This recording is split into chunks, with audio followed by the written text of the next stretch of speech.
We're going to talk about how to make the most of your time. This is kind of a fascinating subject for me. I don't think anybody's really a time expert, but we kind of learn and study it. There's a lot of things I pick up along the way that are helpful and that I will share with you. And hopefully something here will help you ultimately make the most of your time.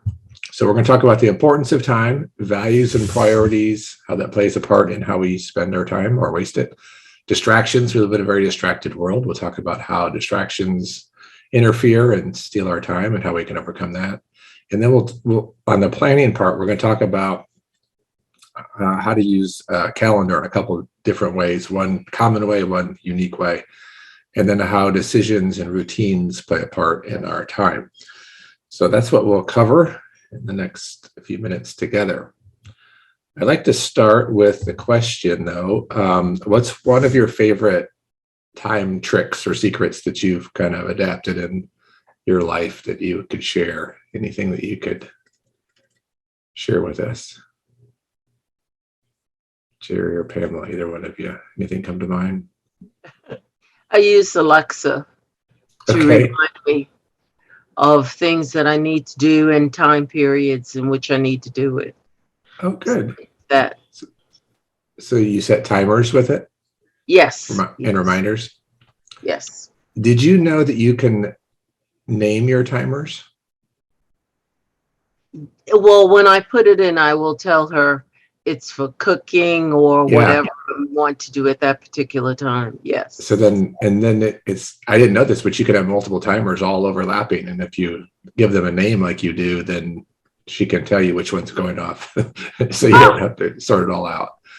Okay. I'll have to try that with her. Yeah. So all of you, this is kind of an interesting thing. I've got an Alexa in my kitchen. So let's say you're trying to boil in water for pasta and you've got something in the oven too. So you could say, Alexa, 10-minute timer for pasta. She goes, okay, 10-minute timer. And then you pop something in the oven and you say, okay, Alexa, 15-minute timer for chicken. She goes, okay, chicken, 50 minutes. So in 10 minutes, now, these are going on concurrently. So in 10 minutes, she says, 10-minute pasta timer is over. And then 5 minutes later, she can say, 15-minute chicken timer is up. So you can load her up with all kinds of stuff and give them labels, and it's really helpful. That's a good one. How about you, Jerry? I don't really use electronics that much. I sometimes will use the timer on my phone, but okay. I always make sure I do the first thing that's most important first, and that's my priority, and I make sure that's done, and the rest of the stuff just sort of happens. Right. So it's you get into the prioritization of what's important, most important. First. Right. Okay, that's good. All right. Let's see. Christina's joined us. Laura's joined us. Deb, Diana, Laura. Welcome. Glad you all are here. Just kicking off here, talking about what's something maybe that you have, that you do, that helps you with your time, making the best of your time. Laura, Christina, Deb, or Diane, you guys have anything you could share? Just unmute yourself and let us know. Well, I just learned some stuff about Alexa. I really don't like her, so I don't use her a lot, but I'm seeing that maybe she will come in handy. Let her be your friend and she'll help you, right? Yeah, she'll help me. You don't want her to annoy you, that's for sure. Yeah. Right. I'm with you. I think technology should work for us. We shouldn't have to work for our technology. So sometimes it tries to help and it's not helpful. Good. All right. Anybody else? Hey, everyone. This is Christina. Hi, everyone. Welcome. I'm just kind of disorganized, so that's why I joined. So I don't have Alexa, but I get distracted a lot. So I'm hoping that this will help. All right. Yes, it will. We'll talk about that. You're in good company for sure. Okay. Yes. Anybody else? All right, we'll keep rolling along here. All right, time is made up of lots of numbers. It can be really overwhelming, but this one number is the one that resonates the most with me. It's the number of hours each one of us has in a week. 24 hours times 7 days is 168 hours. And to me, I can kind of get my head around that. And I look at these 168 hours or 1 week of time as a gift. Every week I get is a gift. And how well will I use it? Will I use it for good, for bad? Will I waste it? Will I let it get stolen from me? And the one thing about time that's so interesting, it's the one resource everybody has the same amount of. Nobody has more or less than anybody else. Some people have more money, some people have more talent, some people have more things, but nobody has more time than anybody else. You can't buy it, sell it, trade it, save it. You can waste it, but you cannot do anything else with it. And it just comes and goes. And so I want to be a good steward or manager of those 168 hours. That's what kind of motivates me to kind of think about this. Right. So we're going to look at how we do this in these 4 categories. Again, values and priorities, and I'll send you these notes after class as well if you signed up for the class. How to identify, remove, and avoid distractions, how to schedule what you do using the calendar, and then simplifying our decision making. I think these are 4 really powerful techniques to really think about and manage our time well. So when we think about our values and priorities, it really starts with this, because what's important to you is not necessarily what's important to me. And values and priorities change over time, and they can change throughout the day. So what was a value and priority to us when we were maybe in our 20s is different than it is now. And our values and priorities may change in the next 5, 10 years again. And that's okay. But what's important is knowing what your values and priorities are. When you have that clear in your mind and you can communicate and defend that, then that lets you know what you're going to say yes to and what you're going to say no to. The priority part is also really important. You can't say all of these are priorities because that violates the idea of a priority. Priority implies that something has more value in that moment than the other thing. Doesn't mean that the other thing is not important. It just means at that time it's less important. Just like right now, I'm teaching a class. I cannot be answering phone calls or sending emails right now at the same time. I just can't do it. The priority right now is getting this class delivered. So it changes throughout time and it changes throughout the day. But many people go through life just kind of doing other people's values and priorities because they've never thought about what theirs are. And they live kind of frustrated because they're not really not moving forward on what they want to be doing. They're doing somebody else's life for them. And I think as we are at the stage of life that we're in, we have the opportunity, and we should give ourselves the right to kind of evaluate these things and say, what's important to me? How do I want to finish the second half of my life, let's say? And how do I want to spend my time, and who do I want to spend it with? So sleep and rest when we were younger was not much of a priority. We thought we could do that when we got older. But as we get older, we're like, no, we really need our sleep and our rest. That's really important for us to be healthy. Exercise was easier and not as important when we were younger, and now it's harder and more important as we get older. So that one kind of gone the other direction. We know that all important relationships do not do well if we don't give them a time and attention, and so those need to be valued and prioritized as well. Friends, some people are still working, some people are not working. That comes from there. You might have a hobby that's important: travel, entertaining, cleaning, learning, reading, your diet, whatever it is. It could be, this isn't an exhaustive list, but whatever your values and priorities are, and you know what they are, and you can communicate to others, then that will help you stay on track spending most of your time doing these things that are most important to you. It's not just a license to be selfish, but you need to give yourself permission to at least do what's important for you, right? That's important. Okay, so we start with our values and priorities. This is most important because it helps you prioritize and plan how you spend each hour. All right, from there we go to distractions. Any questions? Let me back up one more to values and priorities. Any thoughts, questions, comments on values or priorities?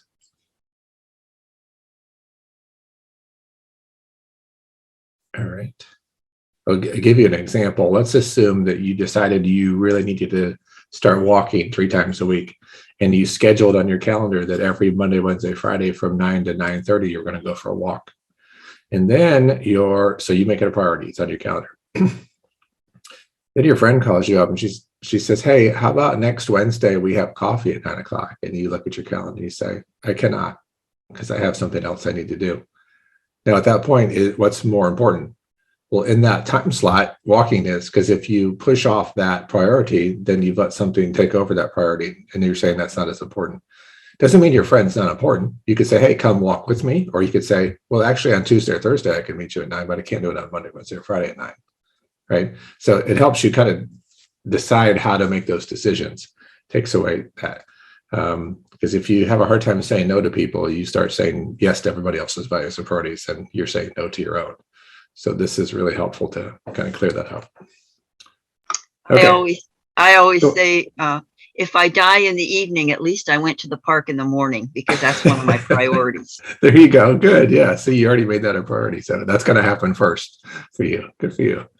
Yep.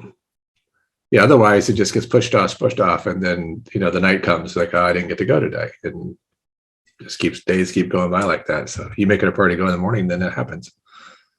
All right. Then we talk about distractions. This is really tough for a lot of people. And we live in a very, very distracted world, a very noisy world. Everything is trying to get our attention. We have so many devices and things that are trying to grab our attention. Definitely our smartphones that make us dumb are one big one. They have their virtual mega computers that we carry around in our hands with all kinds of apps and connected to all kinds of people and things. So the phone can always be beeping, chiming, vibrating, singing, dinging, and trying to get our attention. So I'm a big fan of turning off the notifications on your phone so that I want to use my phone when I want to use it, not when it wants me to use it. There's friends that are distracting. They're kind of bored and they just kind of suck you in and try to take up all your time. There's some of those friends, they're distracting. Family members, there's some you have to take care of, but some, they just want you to take care of them. They should be taking care of themselves. They're just wanting you to be there. TV can be very distracting. Remember we used to have just a few channels. Now we've got hundreds of channels and everything is streaming and on demand. You can watch anything you want, anytime you want, as much as you want. That sounds like a great idea until you're binge watching shows and not doing anything else. So no longer do you have to wait for your show to come out. You can watch the whole season at one time when they release it all at once, which is crazy. Social media is designed to be a distraction. It's meant to lure you in and keep you addicted to it so that you keep using it and you get something out of it. So that could be a distraction. Even pets. I'm not against pets. We've got a couple dogs here, but every time you add another animal to the house, it's one more mouth to feed and one more body to keep clean. So it takes time, and you have to give them time and attention when they need it. Sometimes that's a distraction. And sometimes it limits how long you can be gone from the house because you have to make sure that you get them home to take them out. So they dictate more of your time than you realize.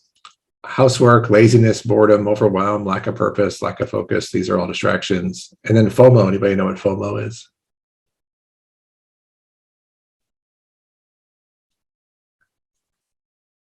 FOMO is fear of missing out. Fear of missing out. And this comes in two different flavors. There's the person who thinks that every opportunity they have, they should take because they may not come back again. So they say yes to everything, whether it lines up with their priorities and values or not. So they're busy doing whatever is offered to them. Fear of missing out. The other person that does FOMO, they're afraid to commit to something because they think if I say yes to Jerry to do something with her, then if somebody tomorrow asks me to do something at the same time, I don't want to have to back out of the one to go to the other. So I'm going to wait, not going to commit to anything. And then I'm just going to be able to take the best offer when it comes along. So the first person says yes to everything. The second person doesn't commit to anything and they don't end up doing anything. So both of them end up kind of in trouble, distracted by either too many choices or not enough choices. And so that becomes a distraction for them. They're not able to stick to their goals and values and priorities and what they're trying to do. Would anybody share with us what their big distraction is or what one of theirs is? For me, mine is my phone and your phone. Being on my phone, lots of screen time. Yes. Okay. Yeah. And you kind of, I think I know it's done on purpose, right? So these like social media video type things where you kind of get sucked in and it's a 3-minute video, but you've watched 23-minute videos. Right. The hours right. gone And you by. don't realize that now you've just been sitting there watching 3-minute videos for an hour and, and then I get upset because like, why did you do that? You get mad at yourself, right? Yeah. Right. But yet I do it every day. So exactly. You're not uncommon. Unfortunately, there's lots of people in that category. Yeah. it's just so easy to pick it up and get sucked into it. For some of you, it may be the computer screen, not the phone screen, and that can be it. I always give the pass that taking GetSetUp classes is not a distraction. That's an investment in lifelong learning. So doesn't qualify as a distraction. For those of you that do a lot of classes, we encourage it. But no matter anybody else say what their distraction is.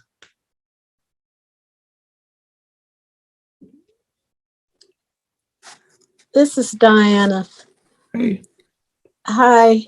Well, sometimes I get on the phone with my sisters because I have 5 sisters. Oh my. Yeah, and one lives in Shelby, one lives in Florida, one lives in Charlotte. So, we talk back and forth and we get on the phone, and next thing you know, we FaceTime, and before you know it, it's time for me to cook dinner, and my husband looking at me like, where's my dinner? And so, Yeah. it's the phone. It's the phone, right? I mean, it just keeps us so connected to so many things, and that becomes a problem, right? And all these things, I mean, in and of themselves are not bad, but too much of anything good becomes bad, right? Anything that gets out of proportion becomes a problem because it cuts into, it becomes the value ahead of things that are really more valuable and should be more of a priority. That's the challenge of it. So with these distractions, I mean, the first thing is kind of identifying what it is. What's the thing that's taking up? What's sucking up the time? What's eating up the time?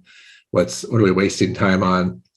Our guilty pleasures of things that we do when we don't feel like doing anything, we just mindlessly do something that is a distraction.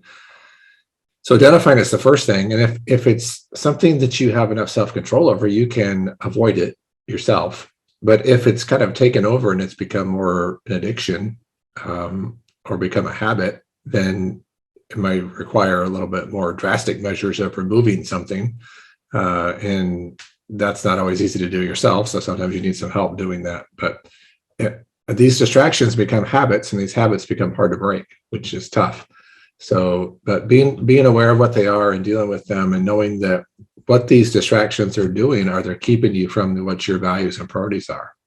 And if you start to see them in that light, then that might motivate you more to deal with them more aggressively. If you think there's no harm in the distractions, you'll just keep doing them.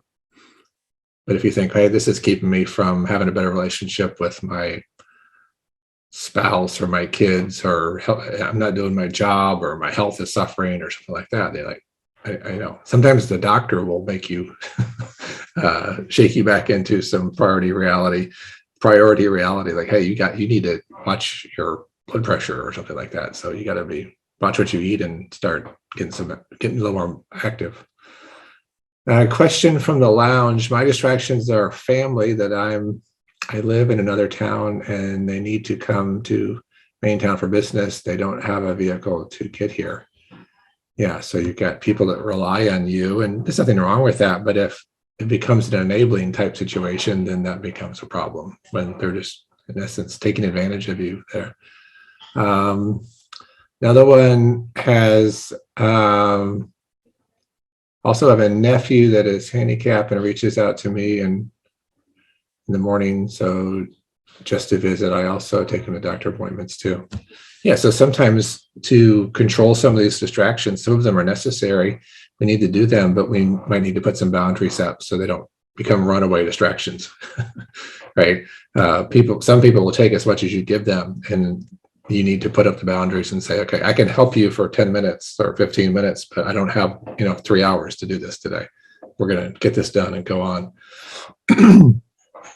So sometimes it requires some of those difficult conversations, but if you don't do it, then those distractions just start eating up your time. And the time goes away.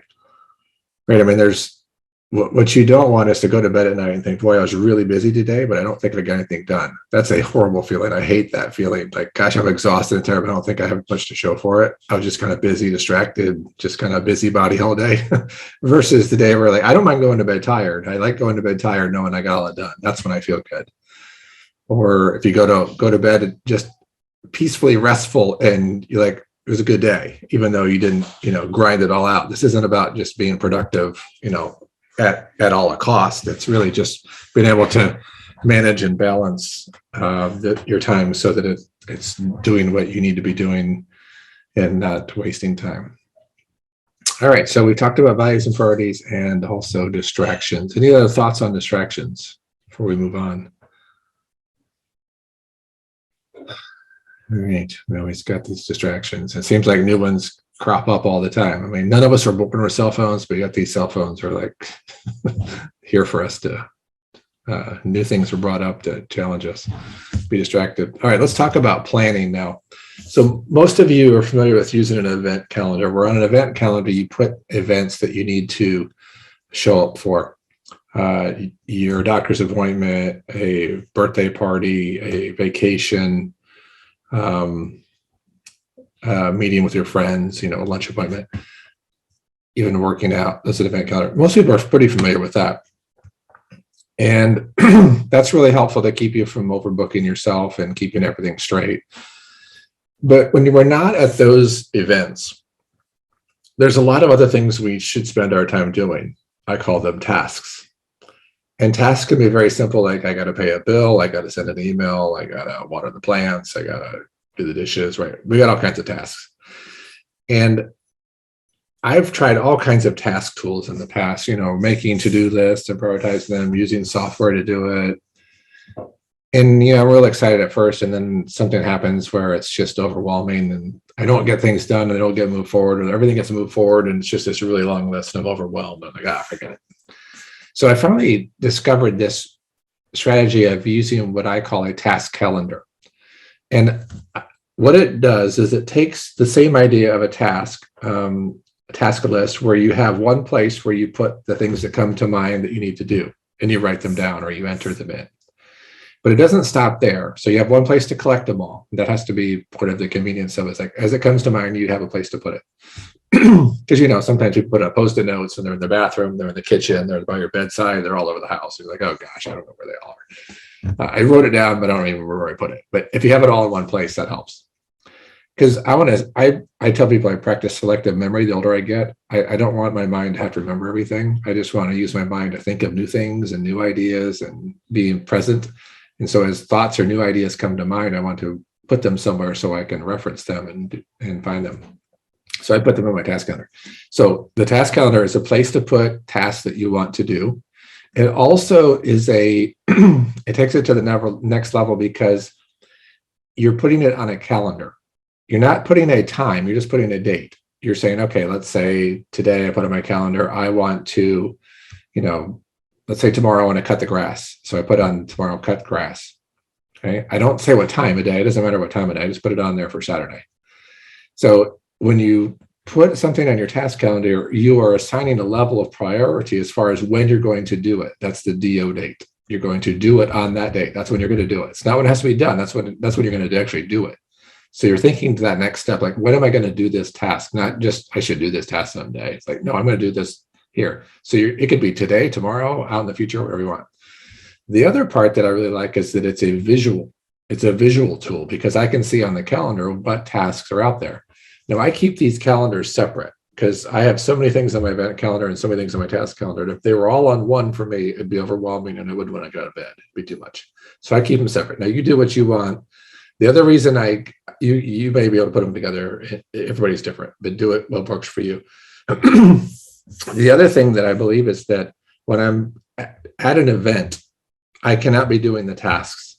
And when I'm doing tasks, I'm not at an event. So it's okay that they're on separate calendars. So I'll give you examples of what mine look like.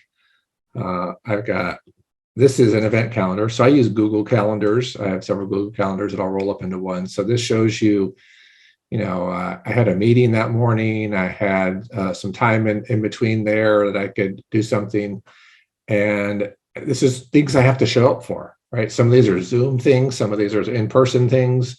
But these are things I have to show up for. I've got to be there for that time. What I do in between those things, though, are tasks. And I use my task calendar for that. So what's my task calendar look like? Here's my task calendar. It's also a calendar, but these are just tasks on a day. There's no time on there. I don't get out until what time of day it is. Doesn't matter to me what time I get it done. It's just I want to do it that day. the beauty of this is when I get it done, I mark it done and it comes off my calendar. And if I don't get it done, I can drag it over to another day. So I can kind of see and keep everything kind of moving down as I go along. All right, let me show you what my actual live task calendar looks like today. All right. Let's see, I'm going to share it like this. Let's see, share screen. I'll do. All right, you can see, let me make it a little larger. Okay, so this is a calendar, and here's the 13th. I've got 3 things left here I want to do. And you notice when I get it done, all I have to do is click done and it comes off the calendar. I'll put that back on. And if I don't get something done, let's say I don't get this done today, I want to move this down to Monday. I can just drag this down to Monday and it goes down there. I like that part because I can keep moving things ahead. And if it doesn't get done, then it clearly becomes no longer a priority. Here's the other thing. Let's assume I have a task that I get from an email. I hate email. So I will copy content out of the email body and I'll paste it in this task so I don't have to go look at the email again. So here's an example of this one. If I open this up, this was from the email, and I can just, the links and everything copy when they come in here. So I don't have to go back to find that email. I just put it in here as a task to do. Now let me show you, if I want to add a task to tomorrow, the 14th, I hit plus sign and I say mow front yard. And I could pick what day, but because I started on that day, that's when it is, okay? And if I want to put some notes down here, I could put notes. If I wanted to, I could put pictures, whatever I want. But then it goes on my list. So now it's here, mow front yard. And I'm saying, oh, you know what? I don't have time done Saturday. Let's drag it to Sunday. Let's bring it down here to Sunday. Then it goes down there. Then when it's done, I just click done and it comes off. So that's how my task calendar works. And I spend a lot of time looking at this. Like, I'll be honest with you, if you go back a month, there's some things back here in April that I did not get done. And it really kind of shows you these really aren't that big a priority, evidently, because I didn't get them done. But they're still there and I can still forward them. I can move them. Like if I want to move this up, I can come up here, pick the date, and I can move it to, May 30th, let's say. And now it's moved to that day. Let's go back to May. Now down here on the 30th is that one. So you can move things around all you want. All right, any questions on the event or task calendar idea? I have a question about the task calendar. This is Christina. Can I access that right from Google Calendar? You could, yeah, you could, in Google Calendar, you can create as many separate calendars as you want and toggle them on and off. So if you like Google Calendar, you could create a calendar just called tasks and put them on there and then either have them on at the same time as your events or turn off events and see just tasks. You could do that. Okay. Yeah. But Google Calendar has a task feature. I just don't like how that works. So neither do I. Yeah, I would use it as I would just create another calendar and make it a full day event for that event, for that task. Okay, I got it. You don't put a time on it. You just, and then it sits on there kind of like my event calendar or my task calendar where you can drag them around then. Okay, perfect. Yeah. Thank you. Yeah, sure. Anybody else? I still use paper calendars. So, but I do like your idea of doing them separate. I have like a great big one with the big squares. Yeah. But yeah, so I kind of do the same thing only on paper, but I like because you're saying you can delete it because I have to cross mine off or check it off. Right. And I like that you can move it because then I have to write it in again if I don't get it done. Yeah. Yes, so that makes a lot of sense. Right. Yeah, you could stick to your event calendar on paper because that doesn't change as much, right? That's pretty set as that goes along. But you could experiment maybe with a digital task calendar. Maybe just use the calendar on your phone, maybe as that, or your computer. Because what's nice about mine is I can access from my computer, my iPad, my phone. It doesn't matter what I'm on. I can see what it is. And if a new thought comes to mind, I just open it up and pop it in there, and it's in there. My new task idea. And put them in. So it's really helped me a bunch. I really stay much more organized. And And again, a lot of times, something will come in an email or something like, hey, I need to do this, or somebody wants to do something. Okay, I got to make sure I put it in my task calendar. Because when it goes on that list, I won't forget it because I know I'm going to go look at it again. But if I put it on a piece of paper or in a notebook or somewhere, I don't always have the same notebook with me. So that becomes a problem for me. But yeah, make it work in your system, whatever if you're a paper person, do that. If you can do a combination, maybe that's it, whatever works for you. The idea is good though, I think, because it takes the task list to another level of prioritization of when you're going to do it. And then it also gives you a visual perspective of it, which is helpful for me. I like the visual side of it. You kind of know I got a lot going on. I got to keep up here, right? I'm falling behind on getting my tasks done. I need to spend some time knocking out some tasks where you can do that. Okay. All right. Then scheduling your time. This seems counterintuitive that if you take time to stop and plan something out in the future, and it takes time to do that, that it would save you time, right? It seems counterintuitive, like I'm spending time to save time. But what scheduling and planning does is it helps you make decisions in a non-stressful time so that you can enjoy the event or the time later. So you think about even, going on a vacation. Planning or scheduling a vacation as far out as you can gives you less stress, and it gives you something to look forward to. But if you say, hey, I hope this summer we go on vacation, and here we are, we're halfway through May, and then June's here before you know it. And then July comes and you're like, gosh, we got to think about doing something. And then you're under the gun to plan something and there's not many options left and it's stressful. So I think the more you can schedule your time or plan it out, the more peace it gives you, the more confidence you have in what's coming ahead. And not that you have to fill your calendar, but just to have some things planned out. And some people do this really well and other people don't do it that well. I look at my calendar every night before I go to bed to see what I've got the next day. What do I have to show up for? What's the first thing I got to show up for? So I'm really ready for that. On Sunday nights, I'll look at the whole week and kind of say, okay, what's coming at me here? What's coming up? I'll be looking at that. I'll think ahead to think, when can I plan something for something fun or something to do, or a visit with somebody, or a trip somewhere, or something fun to do. Put it on the calendar. I mean, you can change it, but having it out there gives you something to work towards and move around, and you don't conflict with yourself in doing that. But it takes discipline to stop and say, I'm going to think ahead of it. I'm going to pause and kind of look ahead at a month or two out and think what's coming up here. Okay. All right. Sometimes you've got some tasks that are going to take some time. Maybe they're going to take a couple hours and you don't have a couple hours at once to do it. So you have to break it up into some pieces. So you practice time blocking, and time blocking is basically making an appointment with yourself and saying, this is a priority at this time on this day, I'm going to do this one thing. And the more you can focus on just doing the one thing and not trying to multitask, the better off you're going to be at getting that one thing done. Let's assume I had a 3-hour project. I needed to get something done, but I don't have a 3-hour block of time any day this week. So I schedule next Tuesday, Thursday, Friday, 1 hour each of those days with myself. I'm going to work on something, and I go off site somewhere else, and I work just on that project. I'm much more likely to get that thing done in those 3 hours than I would if I stayed here and tried to fit it in between what I'm doing. Because what distractions do is they make us start and stop, and that's exhausting. And the most energy it takes to do anything is to start.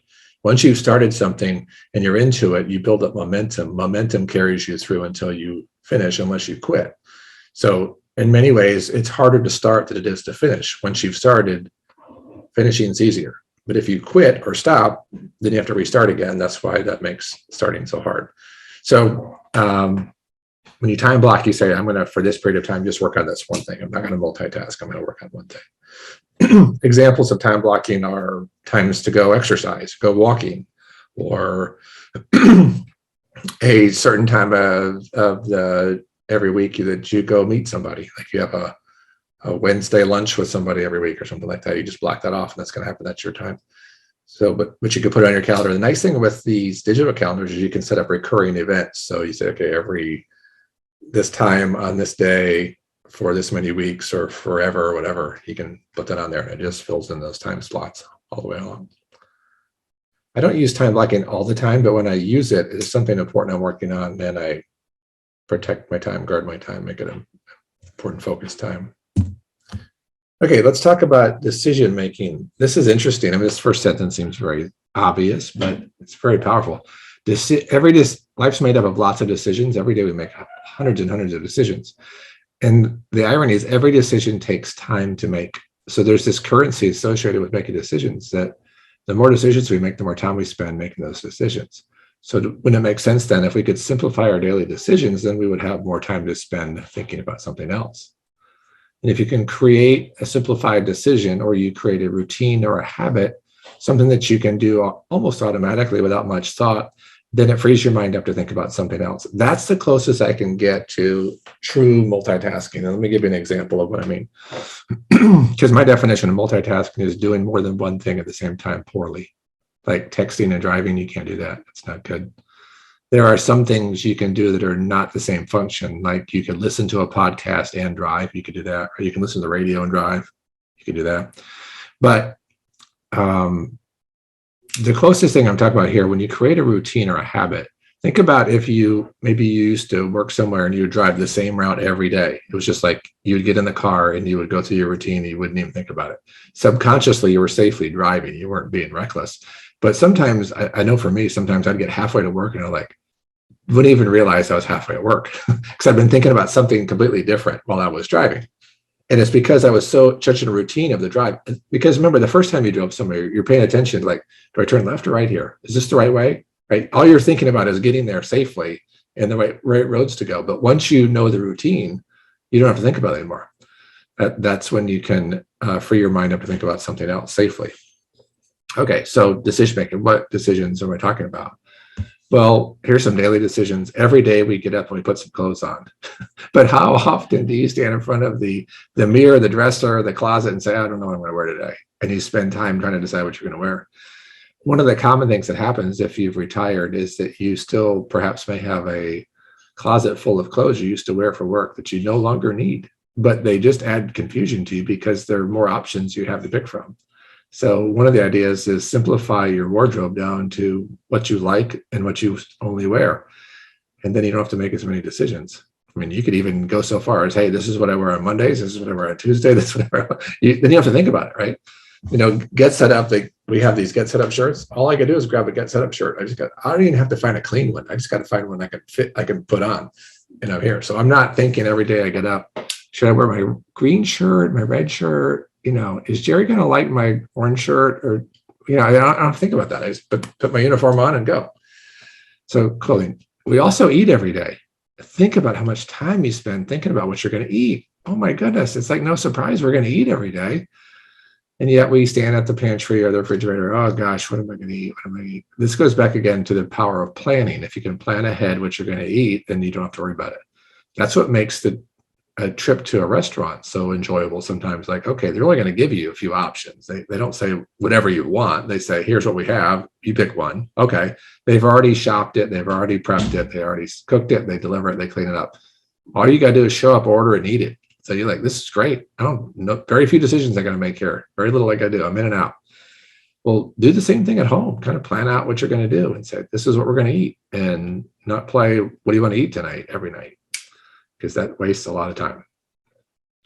Exercise, again, if you don't have a plan to do that, it's not going to happen. If you don't lay out your clothes the night before, you're probably going to talk yourself out of it in the morning. Like, I don't know where my shoes are. I can't find my shorts. I don't know where my shirt is. Forget it. But it was all laid out, and you get up in the morning, like, there it is. Put it on, go. You're more likely to do it. Even our entertainment. How many times you said, hey, let's watch a movie tonight? Great. So you pull up like Netflix or something and you spend like 20 minutes looking at all the different movie options, all the trailers. You finally pick one, and about 15 minutes in the movie, like, this is awful. We picked a horrible movie.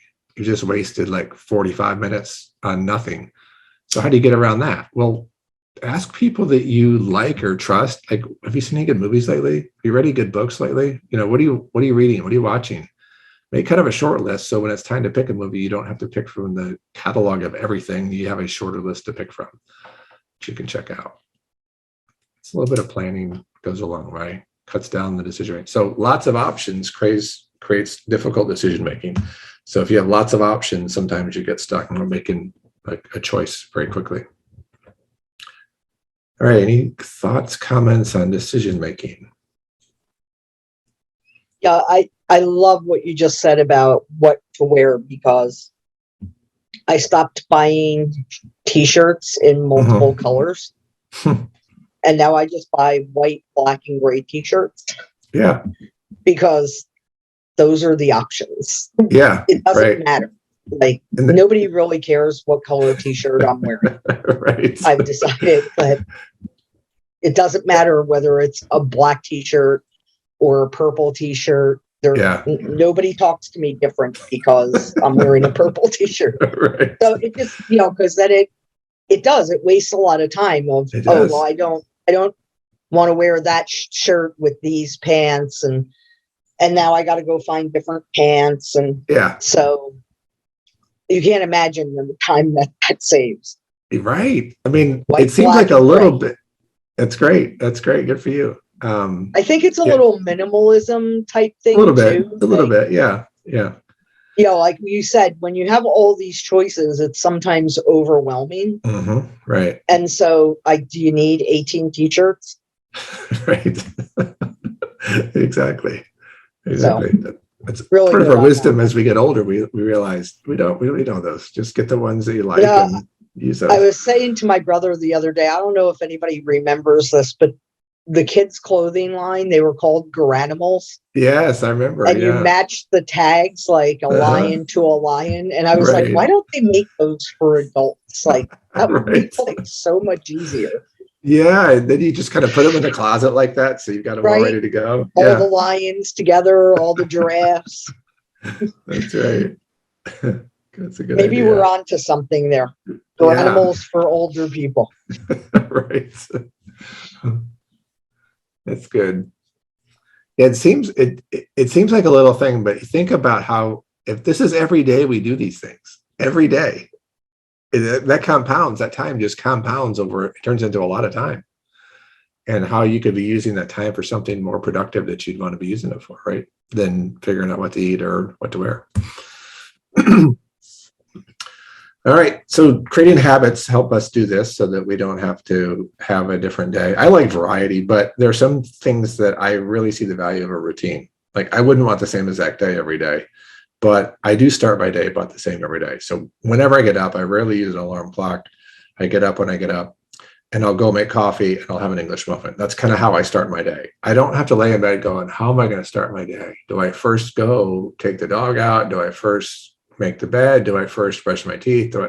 No, I just get up and I go make coffee for my wife and I make my English muffin. And then I'm on my way. Then I'm going. I'm not sitting around wasting time, looking at my phone, doing all that. I get going. And then going to bed, people struggle with this too. Our poor mind needs rest at night. It needs to recover and restore and all of that every night. And if we can get in a routine that trains it to shut down, then we don't have trouble sleeping. But one of the reasons that we have trouble sleeping is that, our diet, sometimes we're eating caffeine, sugar before we go to bed. And it's like, wait, you just stimulated me. What are you doing? Why are we laying down? Or we get on some device, TV, phone, that kind of thing. And it's got this blue light just blasting our brain. And we think, it's going to put us to sleep. Well, your mind's going to, unless you're absolutely exhausted, your mind's going to go, wait a minute, I feel like you're giving me information I need to do something with. You're going to pay attention to what's going on. So your mind gets more alerted, and then you're not able to kind of wind down and go to sleep. So having a routine where you kind of train yourself to go to sleep about the same time or the same way is really important to kind of have that healthy routine. Seems simple, but we all struggle with it for sure. Okay, so we talked about how decisions take time. To simplify some of them the best you can, create some habits so you can spend your time and think about something else. All right, so we covered values and priorities. That's unique to each one of us, and we have to know what those are so we know what to say yes to and what to say no to. Distractions, how dangerous they are and how they get in the way and steal time from us and rob us of the time we have. Scheduling, we talked about the event calendar and the task calendar and planning things out so that you have things ready to go. And simplifying decision making. When you look at this, what's the area that you think is going to help you the most, or that you're going to try to apply yourself? For me, I think the most important thing that you said is developing routines which lead to habits. I mean, for me, Yeah. I think that's the biggest struggle is since I'm no longer working, I don't have a routine anymore because Yeah. I don't have to be anywhere at any Right. time. Right. Yeah, that's a big shift. That's a big change. You go from this Right. very structured time frame to wait, I can do whatever, whenever. But you realize pretty soon you do need some structure because we tend to float around a little bit. We Right. kind of get So that's lost. kind of where I'm at is that floating part Yeah. right now. Yeah. So Good. that was really helpful. Super. Good. I'm going to try the digital calendar Oh, good. because I do everything else pretty much that you mentioned. Yeah. Yeah. Good. What do you know what calendar you'll use? What's I don't know. I was going to ask you, is the one with your email, is that just as good as the Google Calendar? Or? what kind of phone do you have? Is it an Android Well, or iPhone? I would probably use it on my computer, but I On your have computer. Outlook Okay. email. Okay. Yeah. So you can use Outlook. Do it on Outlook. Yeah. Yep. Yeah. And so on Outlook, you don't have your other calendar in there. So you don't have a calendar in there right now. So it's just going to be a blank calendar, right? So when you go in there, you know that whatever's on there is your task calendar. And when you create it, when you put in they're going to think it's an event you're putting in there, but when you put it in there, it's going to be just one of your tasks, and just make it a whole day event. I'll mention that again. So it's going to say, when does this start and stop? Don't do that. There's usually a little button you can check, say all day. And that's what keeps it just kind of floating in that, on that day. So you can stack up a bunch of things in there and drag them around real easy, because the time just gets in the way. The time part's not significant for the day. Yeah, that should be easy for you to do. I'm going to work. I'm going to work on a couple of things that you mentioned. I already do the Google Calendar, and I set my times and all these things. However, I've got to go back and revisit clarifying my values and priorities. And since I retired, I have a closet full of clothes Right. that I've lost weight. So is it better to fix them or to get rid of them and buy new clothes that fit, which is better use of my time? Right. I think you should reward yourself and get new clothes and not give yourself the freedom to sneak back into your old clothes. I like that idea. Yeah, right. I'm not sure my husband will like it, but yeah. That's what I'm talking about. Tell him you're going to get less. You don't need as much. You're going to get less of it, but you need stuff that fits you. Yeah. I started cleaning my closet out. Yeah, and there you go. One bag at a time. And I take it on my way to the park and drop it off at one of those bins. And if you do that every day, you do it, a little bit at a time, and it helps. They won't notice. Right. Oh, and then buy them a little bit at a time and sneak them there in you a go. little bit. That's right. Yeah, just real gradual. No. That's good.